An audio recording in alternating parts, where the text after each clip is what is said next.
Olá, irmãos. Tentamos fazer uma live hoje, um papo teológico ao vivo, mas como vocês perceberam, não foi possível, problemas técnicos aqui. Bom, hoje é o dia 25 de março de 2021. Hoje a igreja celebrou a solenidade da Anunciação do Senhor. Assim como aconteceu na semana passada, a festa de São José, hoje também nós cantamos Glória. Hoje nós não fazemos abstinência, jejum. Hoje é dia de festa na igreja. Nós comemoramos o dia em que o anjo Gabriel apareceu à Virgem Maria, anunciando a ela o projeto de Deus de que ela fosse a mãe do seu filho unigênito. Por isso nós celebramos essa festa exatamente 9 meses antes do Natal, porque é a festa da gravidez de Maria Santíssima. Hoje a Virgem Maria fica grávida depois de dizer sim, faça-se em mim.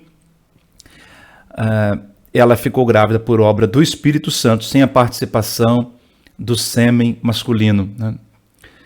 Então Jesus é verdadeiramente filho de Maria e filho de Deus. Jesus sendo Deus, portanto Maria é verdadeira mãe de Deus. Jesus é verdadeiro Deus e verdadeiro homem, gerado, mas não criado, consubstancial ao Pai, como diz o símbolo niceno-constantinopolitano. Então hoje nós comemoramos o momento em que o Verbo eterno, o Filho de Deus, que sempre existiu junto do Pai, que é Deus com o Pai, entrou na história do mundo material, assumiu a natureza humana no seio da Virgem Maria.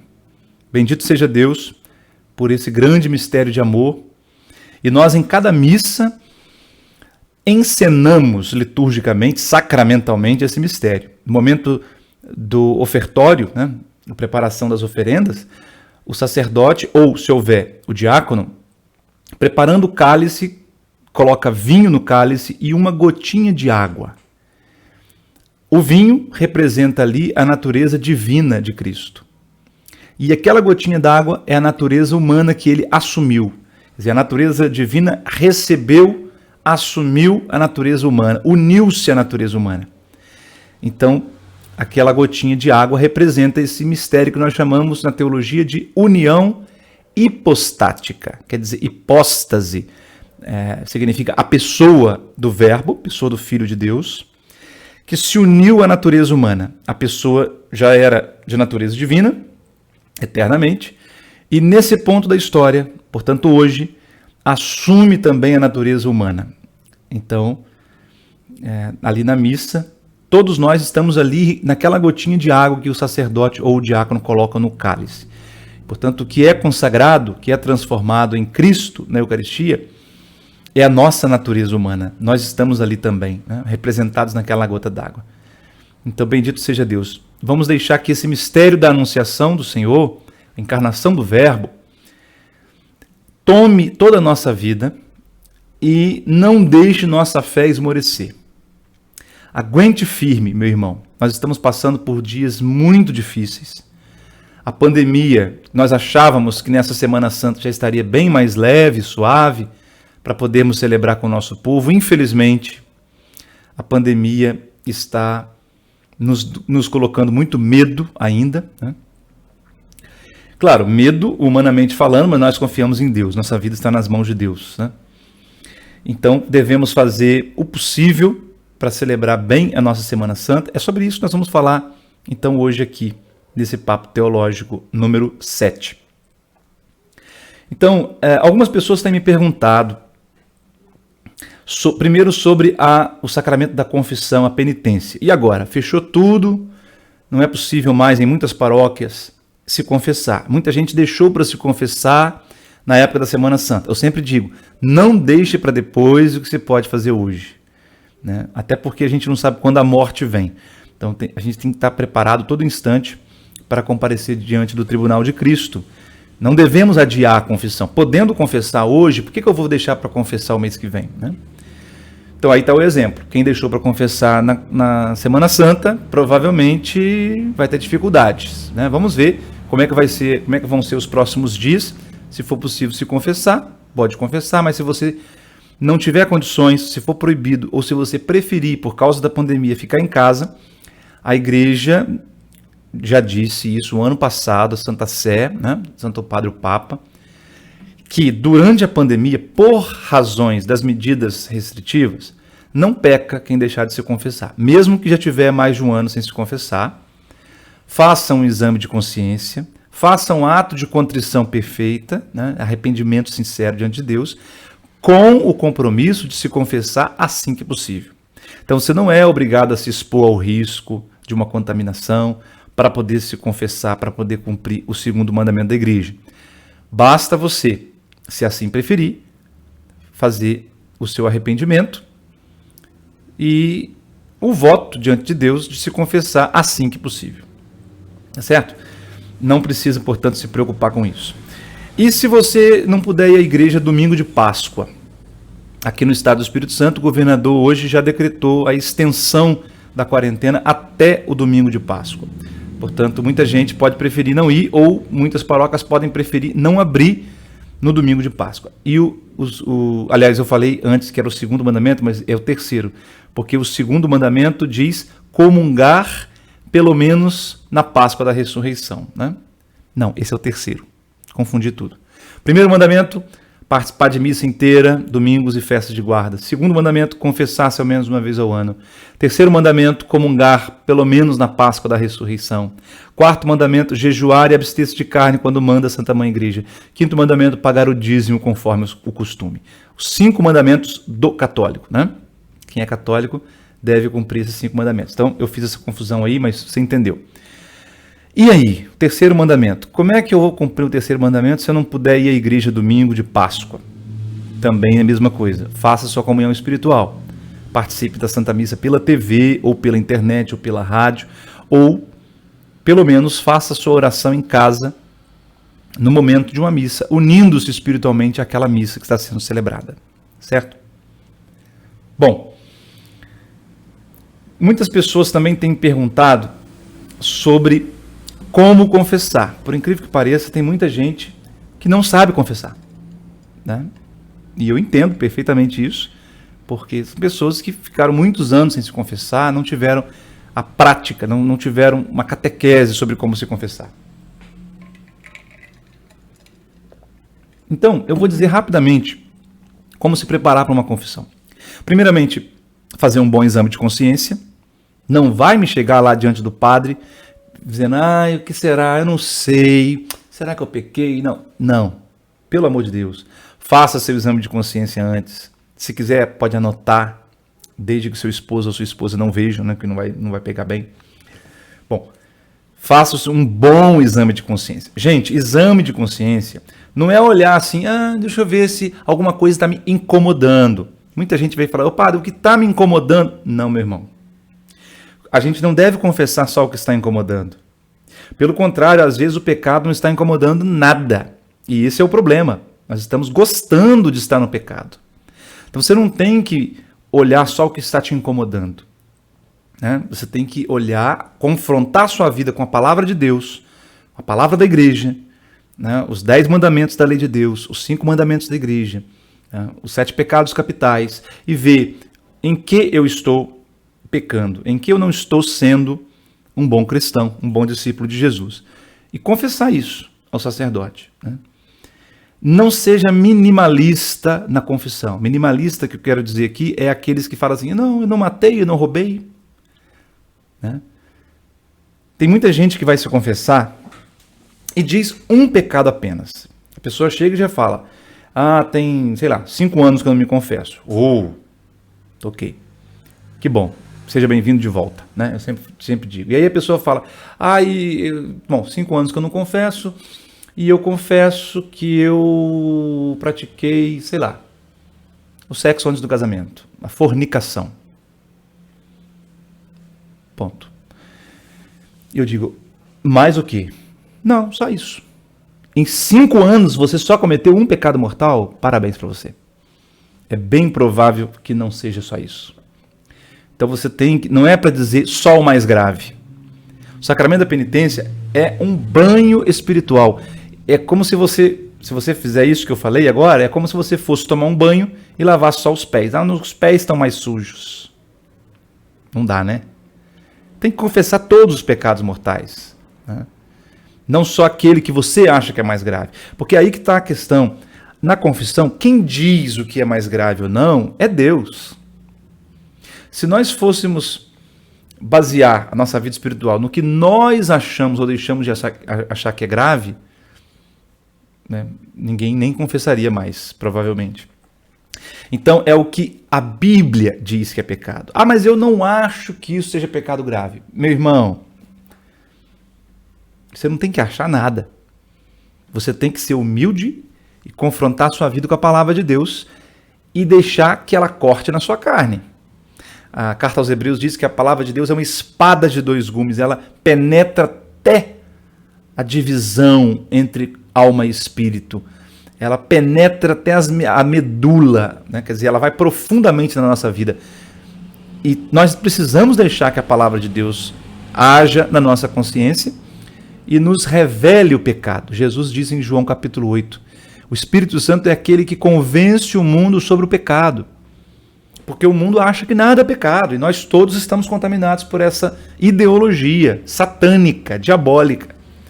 Certo? Então nós precisamos reconhecer que pecamos, não de acordo com o que nós achamos que é grave, ou que nos incomoda, mas de acordo com o que a Bíblia e a igreja dizem que é pecado. Certo? Então não é só o mais grave, não é só o que te incomoda, e não seja minimalista. Umas outras dicas que eu dou para você fazer um bom exame de consciência é que você procure, ao chegar diante do sacerdote, começar a sua confissão, primeiramente, procure dizer quando foi a sua última confissão. É importante que o padre saiba disso. Depois, quando você for confessar, mencionar os pecados, evite os dois extremos. O primeiro extremo é querer entrar nas minúcias, nos detalhes do pecado. Não precisa. Não deve, aliás. Né? Não só não precisa, não deve. Então você não precisa falar, por exemplo, eu falei palavrão, falei esse palavrão, falei aquele, falei, não conte, não precisa contar os palavrões que você disse, tá certo? Não entra em detalhe, diga que, olha, eu falei palavrão. Falei muito, falei pouco, falei mais ou menos, né? Mas não precisa dizer, não precisa repetir. Outra coisa, é necessário decoro, né? Decoro e modéstia para isso confessar. O que é decoro e modéstia? Primeiramente, é um sacramento, portanto, cuidado com a roupa com a qual você vai se confessar. Meus irmãos, modéstia é uma virtude que está em baixa hoje em dia. Modéstia. As pessoas, usando o argumento do calor, vão para a igreja com roupas que não seriam permitidas, por exemplo, numa Câmara Municipal, numa prefeitura, num fórum diante do juiz. Então, um critério básico, você, ao celebrar um sacramento, seja ele a missa, seja ele a confissão, qualquer outro sacramento, a unção dos enfermos, vá de maneira comportada, decente, vá vestido, não estou falando aqui que você tem que ir vestido com roupa chique, nada disso, né? Pode ir o mais simples que você puder, mas é necessário decoro. Decoro. Sabe a palavrinha decoro parlamentar que nós ouvimos muito na TV, né? Decoro parlamentar quer dizer que o deputado ele não pode entrar no plenário da Câmara ou do Senado, né, o senador, sem terno e gravata, por exemplo. Tem que ter uma indumentária própria. O juiz não pode entrar para fazer a sessão, né, o julgamento, com camisa de gola polo, ele não pode. Tem que ter o decoro daquele momento. A roupa que você veste expressa a importância que você dá àquele evento. Se você vai à missa com a mesma roupa, desculpe, que você vai à sorveteria, me desculpe, mas está errado. Você está equiparando o banquete do cordeiro com um pote de sorvete. Não dá. Então, para ir se confessar, a mesma coisa. Não vá de bermuda, você que é homem. Bermuda não é lugar, não é roupa adequada para entrar numa igreja, para missa, para confissão. Você que é mulher, né, não vá mostrando, desculpe, pedaços do seu seio, do seu ombro, o ombro de fora, as costas de fora, não. O ideal é saia ou bermuda para a mulher, né, no joelho. acima do joelho já começa a ficar inconveniente, né? Ah, mas esse padre é muito exigente, moralista. Não, queridos, não, esse é o ensino da Igreja Católica. Pega o catecismo da igreja e veja. Eu não estou aqui dizendo que você tem que ir de véu e que você tem que ir de manga comprida, né? Para a missa ou para a confissão. Eu só estou dizendo, use a sua consciência e seja honesto com você mesmo. Você acha que essa roupa está adequada para ir à presença do Rei dos Reis, do Senhor dos Senhores? Certo? Então é uma coisa importante. Não vá mascando chiclete. Né? Não vá, na confissão, usar palavras chulas. Tem gente que vai se confessar e usa palavras, ah, padre, eu fiz M, ponto. Meu irmão, calma aí, você não está na casa da mãe Joana, você está num sacramento, celebração do sacramento. O padre está ali representando Cristo. É assim que você fala com Cristo? Tem que ter um pouquinho de decoro. Eu fico muito preocupado quando eu vejo a forma jocosa, irreverente que as pessoas entram na igreja, que as pessoas se confessam. Né? Nós precisamos de mais respeito, reverência, porque senão nós mesmos não nos convencemos de que aquilo é sagrado, de que aquilo é divino. Né? Nós somos corpo e alma. Não adianta falar, não, mas o que importa é a alma. Não, meu irmão. Não. Se nós fôssemos anjos, aí sim, só importa a alma, só importa o espírito. Mas nós somos seres de corpo e alma. Então o corpo tem que corresponder à alma. Né? Não é o hábito que faz o monge. Né? Claro, eu não sou padre só quando eu uso o colarinho, né, de padre, ou a batina. Mas é claro que a igreja diz que eu devo usar uma veste que corresponda, que expresse visivelmente aquilo que eu sou espiritualmente, sacramentalmente. A mesma coisa vale para o decoro na celebração dos sacramentos. Bom, várias dicas que eu já dei, né? E aí você vai confessar, então, o primeiro extremo, eu falei, é você entrar em detalhes demais. O segundo extremo é você não especificar nada, entrar em detalhes de menos. Por exemplo, você chega para o padre e diz, pequei contra o 6º mandamento. Tá. Você tem 8 e 80 em pecados contra o 6º mandamento. Né? Você tem que dizer mais especificamente qual pecado é. Pecado contra o 6º mandamento é não vigiar os meus sentidos, por exemplo, eu olhar indevidamente para algumas pessoas, cobiçando, desejando, isso é pecado contra o 6º mandamento. Né? Ou pode ser também o pecado contra o 9º mandamento, né? Não desejar a mulher do próximo. Então, é necessário que você seja mais específico que pecado que esse. Né? Traição, adultério, infidelidade conjugal é pecado contra o 6º mandamento. Masturbação é pecado contra o 6º mandamento. Sexo antes do casamento é pecado contra o 6º mandamento. Né?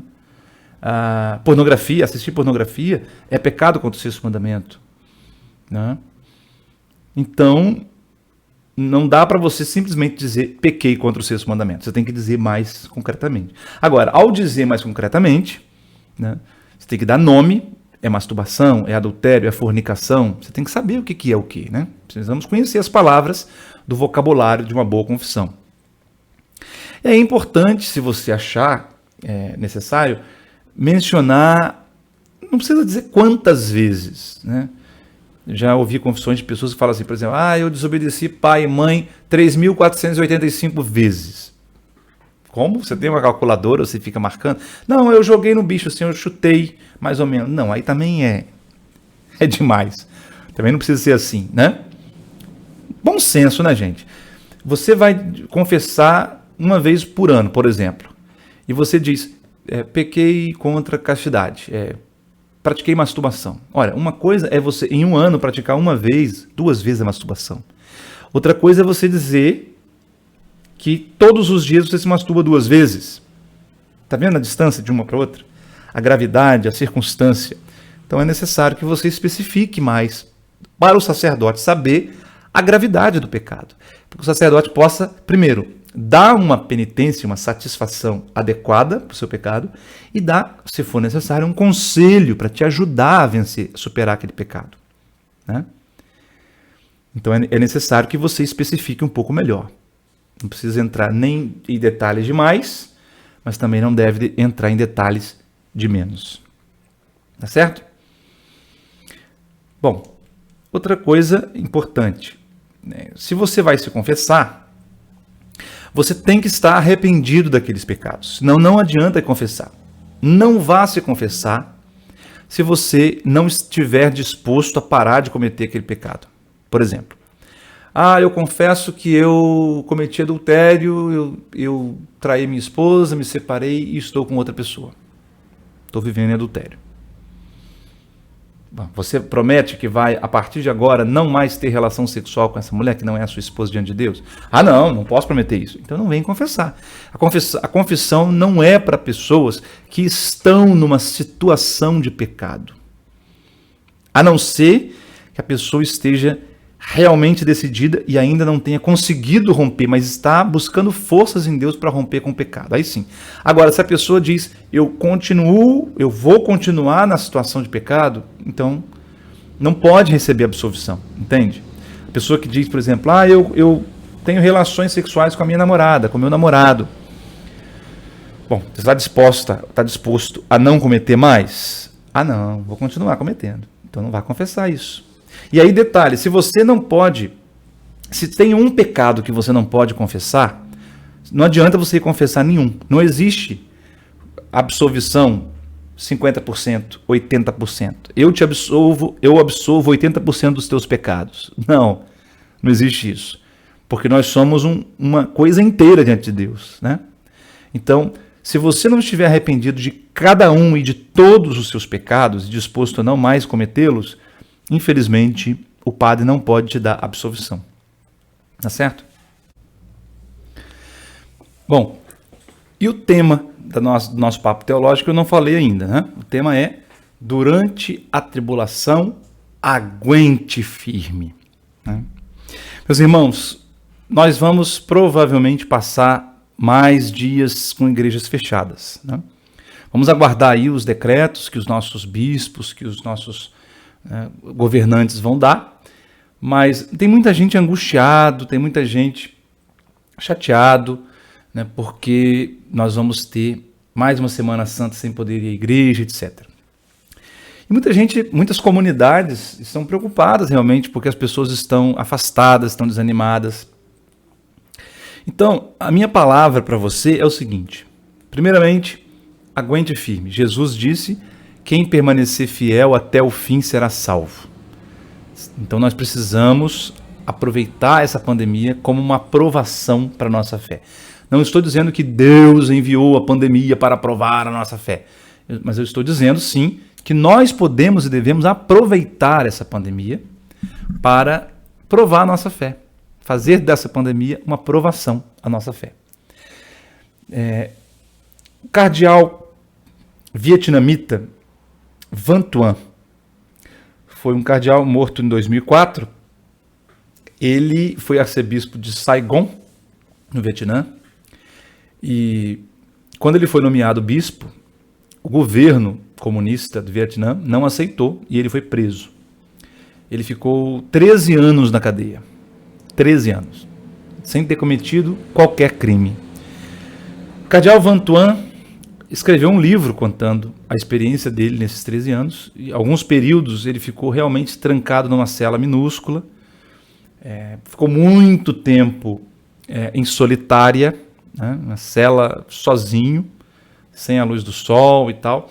E ele ficou anos sem poder ter acesso a uma Bíblia, a liturgia das horas, a um missal, sem ter como celebrar a Santa Missa.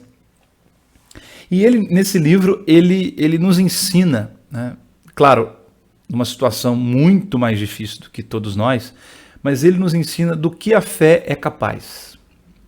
Ele conta que, como não tinha Bíblia, ele recitava os salmos de memória. Ele ia lembrando os salmos e ia recitando. Nas horas canônicas, né, que nós sacerdotes temos que rezar, laudes ao nascer do sol, né, pela manhã, as horas médias durante o dia, 9 horas da manhã, meio-dia, 3 horas da tarde, depois vésperas ao pôr do sol, depois completas à noite. Nesses horários, ele à medida que ia se lembrando dos salmos, que rezou durante tantos anos, né, ele ia recitando. Palavras do Evangelho, ele ia relembrando, ele ia tentando lembrar como é que é o capítulo 1 de Mateus, o capítulo 2 tem o quê, o capítulo 3, ia repassando, como se reescrevendo os Evangelhos a partir da memória. Rezando o rosário é uma grande ajuda, né? Que ele ia repassando todos os mistérios da vida de Nosso Senhor, a importância do rosário está aí, né? O mais importante não são as Ave-Marias, né? Não é a repetição das Ave-Marias, é a contemplação daqueles mistérios que se faz durante a Ave Maria. A Ave Maria é como se fosse o fundo musical, né? Nos disse São João Paulo II naquela carta encíclica sobre o rosário. Então ele ia rezando o rosário e assim ele venceu os 13 anos com a fé ainda mais forte, né? A fé daquele homem amadureceu muitíssimo. Por que eu estou dizendo isso? Por que eu estou contando essa história do cardeal Vantuan? Porque nós podemos aprender com ele, né? Nós podemos, nesse tempo em que muitos não estão podendo ir à igreja, quero falar especialmente para os idosos, as pessoas com comorbidades, que estão com medo de sair de casa, de pegar esse vírus e morrer, né? Nós chegamos a números absurdos de mortalidade diária por causa desse vírus. Muita gente está quase que em pânico. Então nós precisamos parar todo dia, encontrar momento para estar com Deus. Então não deixe, meu irmão, não deixe que a tormenta sufoque a sua fé. Encontre tempo diário para rezar. Ah, mas eu não encontro tempo. Não encontra porque não quer, ainda não tem motivação. Nós encontramos tempo para tudo. Antes de ter esse bendito aparelhinho aqui, que é o celular, você dizia que não tinha tempo. Depois, hoje quanto tempo você dedica, quantos minutos ou horas você dedica por dia a ver as redes sociais, a responder mensagens de aplicativo de celular. Isso é uma prova de que se você der importância a uma coisa, aquela coisa consegue ganhar tempo na sua agenda, no seu dia a dia. Então, você precisa encontrar tempo para Deus. Jesus diz, quando orardes, entra no teu quarto, fecha a porta e fala com teu pai que vê o que está oculto. Deus está à sua espera. Não use como pretexto a falta de comunhão. Não estou podendo comungar. Não use isso como pretexto. Por quê? Porque Nosso Senhor nos dá tem uma coisa que nós chamamos de graça de estado, que eu vou adaptar aqui para essa situação. Graça de estado é o seguinte: se você é casado, Deus vai te dar a graça de acordo com o seu estado de casado. Não vai faltar para você a graça necessária para você ser fiel à sua esposa, para você ser um bom pai, uma boa mãe. Se você é sacerdote, não vai faltar para você a graça necessária para você viver o celibato, para você viver a solidão sacerdotal, né? Agora, se você é casado, Deus não tem obrigação de te dar a graça, não vai te dar a graça do celibato. Se você é padre, Deus não vai te dar a graça de ser um bom esposo, né? A graça de estado é isso, de acordo com o desafio. É aquilo que o nosso povo fala, Deus dá o frio conforme o cobertor. É exatamente isso. Então, adaptando essa ideia de graça de estado para a pandemia, se você não está recebendo os sacramentos porque não pode, não é porque você não quer, não é porque você desprezou os sacramentos, negligenciou, se acovardou, foi preguiçoso, nada disso. É porque você não pode recebê-los, então Deus dá a graça de estado. Quer dizer, Deus supre, é um outro preceito importante da nossa doutrina, né? Do direito canônico, na doutrina sacramental e em outras áreas da teologia, em algumas coisas se diz a igreja supre, né? Quando falta a possibilidade de um sacramento, a igreja supre. A comunhão dos santos, né? Supre. Então a igreja tem um tesouro infinito de graças. Se você não pode comungar agora, aquela graça que você receberia na comunhão, de uma certa forma, não da mesma forma, claro, mas de uma certa forma não vai te faltar se você orar, se você estiver em comunhão com Deus, se você ler a Bíblia, se você rezar o rosário em casa, ou assistir à missa pela TV, pela internet, não vai te faltar a graça da união com Deus, né? A presença de Deus no seu coração. Deus não vai abandonar os seus filhos, né? Tá certo? Então, aguente firme, meu irmão, aguente firme, vai passar. Eu sei, nós achávamos que ia durar só 2 meses, e já durou 1 ano, e estamos nós agora aqui no topo do problema. Não sabemos até quando vamos ter essas restrições, essa impossibilidade de poder ir à vontade à missa, né? Agora, quando voltar à missa, nós vamos ter ainda muitas restrições, só 30% da igreja lotada. Enfim, muita gente vai ficar ainda um bom tempo sem poder comungar. Eu sinto muito, não estou sendo pessimista, estou sendo realista. Vamos ficar chorando? Vamos ficar reclamando? Não, aguenta firme. Aguenta firme. Deus está no comando. Tem um hino evangélico antigo, né? Que diz, nosso Deus tem o mundo em suas mãos. E é isso, Deus está no controle, Deus está no comando, né? Calma, aguente firme. Se Deus está permitindo esse mal, essa provação, é porque junto com isso, no pacote, Ele nos deu também a graça da perseverança. Peça a Deus, eu quero ser perseverante, eu quero passar pela peneira. A pandemia vai ser uma grande peneira que está passando aí. Né? Quantos que vão ficar? Quantos que vão passar pela peneira? Né? Então, que você sobreviva, que a sua fé sobreviva a essa grande peneira que está sendo essa pandemia. Se apegue a Deus, encontre tempo para rezar, alimente a sua fé, se não é possível agora com os sacramentos, né? Da penitência, da unção dos enfermos, da comunhão principalmente. Então, faça isso da maneira que é possível, pela sua oração. Lembre-se do cardeal Vantuan e de tantos outros santos que ficaram presos. São João da Cruz também ficou preso. Santa Joana d'Arc ficou presa durante muito tempo, né? São Maximiliano Kolbe ficou preso e morreu de fome, né? De inanição. Muitos santos da igreja passaram por prisões terríveis, terríveis, né? E não esmoreceram, não deixaram a fé apagar. São Maximiliano Kolbe mesmo, ele morreu, todos na sala que estavam para morrer sem alimento, né, durante 1 semana sem comer, todos morreram e ele ainda estava de joelhos rezando. As testemunhas viram isso, né? A fé e a espiritualidade, a oração, sustentou aquele homem mais do que sustentou os outros, que não rezavam. A fé tem um poder impressionante de agir, inclusive, sobre o nosso corpo, as nossas energias.